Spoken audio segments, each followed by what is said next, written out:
29 सप्टेंबरपासून पुन्हा एकदा आमरण उपोषण करणार मनोज जरांगेंचा सरकारला इशारा. जरांगेंच्या उपोषणाला मराठा आंदोलकांचा विरोध.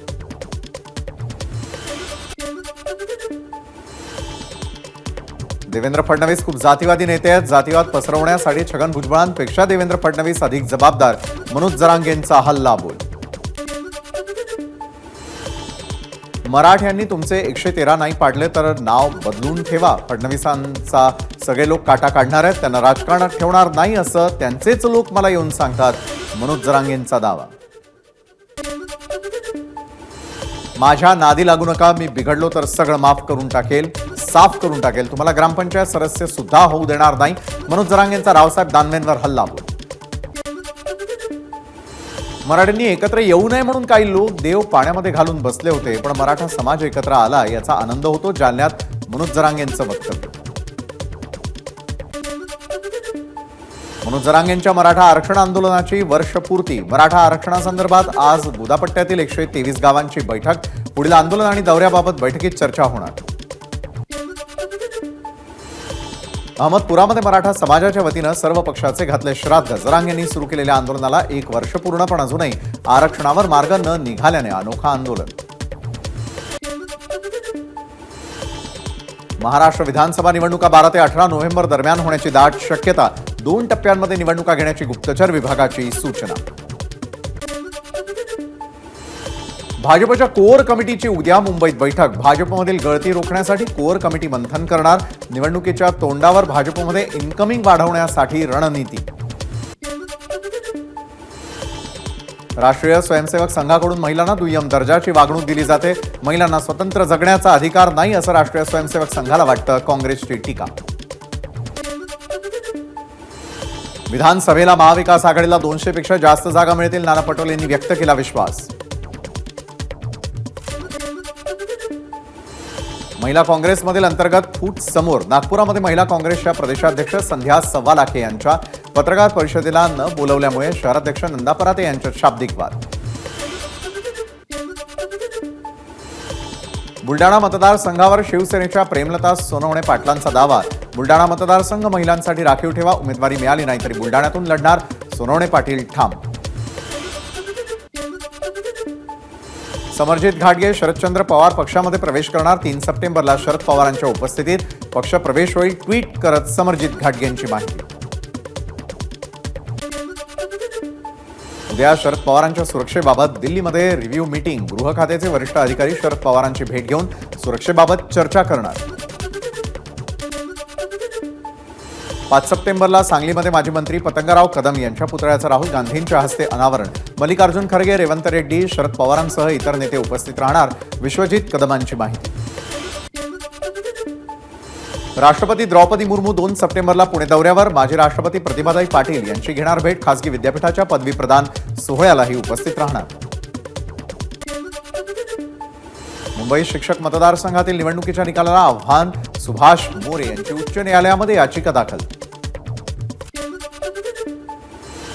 लाडकी बहीण योजनेबाबत काँग्रेस कार्यकर्ते अनिल वडपल्लीवार यांची हायकोर्टात याचिका. वडपल्लीवार हे सुनील केदार यांचा कार्यकर्ता असल्याचा भाजपचा आरोप. ट्विट करत भाजपचा काँग्रेसवर हल्लाबोल. लाडकी बहीण योजनेसाठी सरकार आदिवासी विकास निधीचा वापर करत आहे. आदिवासी संघटनेचा आरोप. या संदर्भात आदिवासी संघटनेचं धुळे जिल्हाधिकाऱ्यांना निवेदन. राजकोट किल्ल्यावर झालेल्या राड्याप्रकरणी मालवण पोलिसांकडून गुन्हे दाखल. दोन्ही बाजूच्या 42 जणांसह शेकडो अज्ञातांवर गुन्हे दाखल. राजकोट किल्ल्यावरील राड्याप्रकरणी दाखल गुन्ह्यामध्ये एकाही नेत्याचं नाव नाही. राड्यावेळी नारायण राणे, निलेश राणे, आदित्य ठाकरे, जयंत पाटलांसह इतर नेत्यांची उपस्थिती. मात्र केवळ कार्यकर्त्यांवरच गुन्हे दाखल. पुतळा अपघाताप्रकरणी जबाबदार असलेले नौदल अधिकारी आणि सार्वजनिक बांधकाम विभागाच्या अधिकाऱ्यांवरही गुन्हे दाखल करा. आरटीआय कार्यकर्ते केतन तिरोडकरांची हायकोर्टात याचिका. शिवरायांच्या कोसळलेल्या पुतळ्याची वर्क ऑर्डर एबीपी माझाच्या हाती. 6000 किलो वजनाचा हा पुतळा बसवण्याची जबाबदारी नौदलावर होती, तर चौथरा सार्वजनिक विभागानं बांधल्याची माहिती. शिवरायांच्या पुतळा पडण्याची कारणं शोधण्यासाठी नौदल आणि राज्य सरकारची संयुक्त समिती. नवीन भव्य पुतळ्यासाठी तज्ज्ञांचा समावेश असलेली समिती नेमण्याचा मुख्यमंत्री एकनाथ शिंदेंचा निर्णय. शिवरायांच्या पायावरती डोकं ठेवून 100 वेळा माफी मागेन. मुख्यमंत्री एकनाथ शिंदेंचं वक्तव्य या घटनेवरून राजकारण करणं दुर्दैवी असल्याचं म्हणत विरोधकांवरही साधला निशाणा. उपमुख्यमंत्री अजित पवार उद्या राजकोट किल्ल्याची पाहणी करणार. या प्रकरणातील दोषींवर कडक कारवाई करण्याचा अजित पवारांचा इशारा. ठाकरे गटाचे खासदार संजय राऊत उद्या राजकोट किल्ल्यावरील शिवरायांच्या पुतळ्याची पाहणी करणार. त्यानंतर शिवसेनेचा मेळावा. मालवणमधल्या राजकोट किल्ल्यावर नौदलाचे अधिकारी दाखल. नौदलाच्या अधिकाऱ्यांकडून घटनास्थळाची पाहणी. पुतळा कोसळल्याप्रकरणी सिंधुदुर्गामधल्या राजकोट किल्ल्यावर फॉरेन्सिकची टीम दाखल. कोल्हापूरमधील पथकाकडून घटनास्थळाची पाहणी. मनसेचे माजी नगराध्यक्ष वैभव खेडेकरांकडून राजकोट किल्ल्याची पाहणी. शिवरायांनंतर महाराष्ट्र चालवू शकलो नाही याची खंत. राजकोट किल्ल्यावर शिवाजी महाराजांची माफी मागण्यासाठी आलो. खेडकर यांची प्रतिक्रिया. नारायण राणे यांची गुन्हेगारी पार्श्वभूमी पाहता त्यांच्यावरती गुन्हा दाखल करा. ठाकरे गटाचे आमदार वैभव नाईक यांचं सिंधुदुर्गच्या पोलीस अधीक्षकांना पत्र. घरामध्ये घुसून मारेन या राणेंच्या वक्तव्याचा देखील पत्रामध्ये उल्लेख. पुतळ्याचा शिल्पकार आपल्याला कंत्राट कुणी दिलं, त्याला फरार करण्यामागे कोण आहे? सत्ताधारी पक्षाचे आमदार अमोल मिटकरींचे सरकारला सवाल. शिवरायांचा अश्वारूढ पुतळा घेऊन छत्रपती संभाजीनगरमधील शिवभक्त राजकोट किल्ल्यावर दाखल. जोपर्यंत प्रशासन किल्ल्यावर पुतळा बसवत नाही तोपर्यंत आम्ही आणलेला पुतळा बसवा. शिवभक्तांची मागणी. राजकोट किल्ल्यावरील राड्यानंतर सुषमा अंधारेंच्या नेतृत्वाखाली पुण्यामध्ये ठाकरे गटाचं आंदोलन. नारायण राणेंच्या अटकेची ठाकरे गटाची मागणी. पुतळा कोसळण्याच्या घटनेच्या निषेधार्थ सिंहगडावरती ठाकरे गटाचं आंदोलन. यावेळी सरकारच्या प्रतिकात्मक पुतळ्याचा कडेलोट करण्यात आला. शिवरायांचा पुतळा अपघात प्रकरणी मनसेकडून नाशिकच्या पाथडी फाटा परिसरामध्ये आंदोलन. कार्यकर्त्यांकडून रास्ता रोकोचा प्रयत्न. यावेळी पोलीस आणि मनसैनिकांमध्ये धक्काबुक्की. शिवरायांचा पुतळा कोसळल्याप्रकरणी सत्ताधारी राष्ट्रवादीचं मूक आंदोलन. शिवाजीनगरमधील शिवाजी पुतळ्याजवळ राष्ट्रवादीचा ठिय्या. राजकोट किल्ल्यावरील कोसळलेल्या शिवपुतळ्याच्या निषेधार्थ महाविकास आघाडीचा खोपोली शहरात मोर्चा. सरकारविरोधात महाविकास आघाडीची घोषणाबाजी.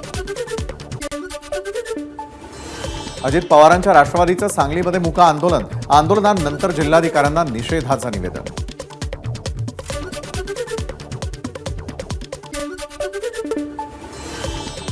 नाशिकच्या नांदगावामध्ये उद्या मुख्यमंत्री एकनाथ शिंदेंच्या हस्ते होणार शिवसृष्टीचं लोकार्पण. शिवसृष्टीमध्ये शिवाजी महाराजांचा 32 फुटांचा भव्य पुतळा. आमदार सुहास कांदेंच्या प्रयत्नातून शिवसृष्टीची उभारणी. शिल्पकार जयदीप आपटे यांच्या घरासमोर संभाजी ब्रिगेडचं आंदोलन. दरवाजाला स्प्रे मारत आणि अंडी फोडत केलं आंदोलन.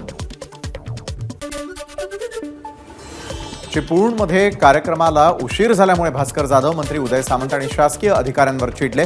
तुम्हाला राष्ट्राचा अभिमान आहे की नाही? हा खासगी कार्यक्रम आहे का? म्हणत भास्कर जाधवांकडून संताप व्यक्त. भास्कर जाधवांनी नाराजी व्यक्त केल्यानंतर उदय सामंतांकडून दिलगिरी व्यक्त. जाधव यांच्या सूचनेचा यापुढे विचार करू. काही संवेदनशील विषय समोर आल्यानं उशीर झाला. भास्कर जाधवांचं स्पष्टीकरण. कुख्यात गुंड गजा मारणेकडून मंत्री चंद्रकांत पाटलांचं स्वागत. दहीहंडीच्या कार्यक्रमामध्ये चंद्रकांत पाटील आणि गुंड गजा मारणे एकाच मंचावर. मंत्री महोदयांचा गुंडाला राजाश्रय. सामान्य जनतेनं आपलं रक्षण होईल अशी अपेक्षा ठेवू नये. गजा मारणे आणि चंद्रकांत पाटलांच्या भेटीवरून विजय वडेट्टीवारांचा हल्लाबोल. बुलडाण्यामध्ये एक पोलीस कर्मचारी आमदार संजय गायकवाडांची गाडी धुत असल्याचा प्रकार. माजी आमदार हर्षवर्धन सपकाळे यांच्याकडून फेसबुकवर व्हिडिओ पोस्ट. पोलीस कर्मचारी संरक्षणासाठी असताना की गाड्या धुण्यासाठी? सपकाळे यांचा सवाल. प्रवासादरम्यान पोलिसाला उलटी झाली म्हणून त्यानं गाडी साफ केली. व्हायरल व्हिडिओवरती आमदार संजय गायकवाडांची प्रतिक्रिया.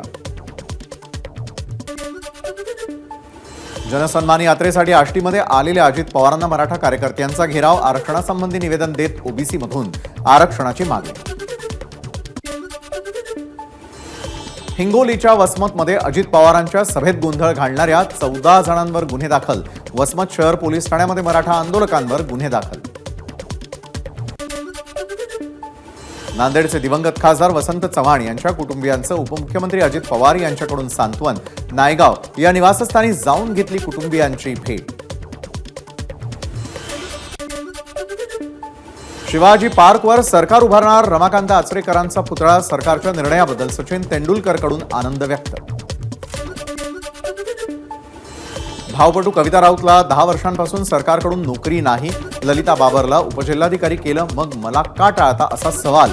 हिरामण खोसकर, जेपी गावित यांच्याकडून भेदभावाचा आरोप. पूजा खेडकरला दिलासा. दिल्ली हायकोर्टाकडून 5 सप्टेंबर पर्यंत दिलासा कायम. यूपीएससी उमेदवारांची आता आधारशी पडताळणी केली जाणार. फसवणूक रोखण्यासाठी सरकारचं मोठं पाऊल. सोलापूर जिल्हा परिषदेच्या सीईओ मनीषा आव्हाळे यांची बदली. आव्हाळे आता पुणे मनपा स्मार्ट सिटी डेव्हलपमेंट कंपनीच्या सीईओ. गणेशोत्सवाच्या पार्श्वभूमीवर पश्चिम उपनगरामध्ये राहणाऱ्या चाकरमान्यांसाठी आनंदाची बातमी. बोरिवली मडगाव कोकण रेल्वेला आजपासून सुरुवात. लोकसभा निवडणुकीवेळी पियुष गोयल यांनी दिलं होतं आश्वासन. सोलापूर विमानतळावरून लवकरच विमान सेवा सुरू होणार. तांत्रिक प्रक्रिया पूर्ण करण्याचे केंद्रीय मंत्री मुरलीधर मोहोळ यांचे निर्देश. सेवांसाठी विमान कंपन्यांशीही केली चर्चा. पंतप्रधान नरेंद्र मोदी यांच्या हस्ते पालघरमधील वाढवण बंदराचं भूमिपूजन होणार. बंदराच्या माध्यमातून 12 लाख लोकांना रोजगार मिळणार. केंद्रीय बंदर विकास मंत्री सर्बानंद सोनोवाल यांचा दावा.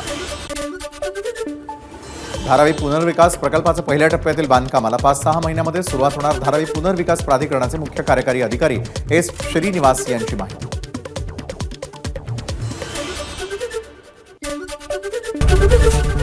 एबीपी माझा, उघडा डोळे बघा नीट.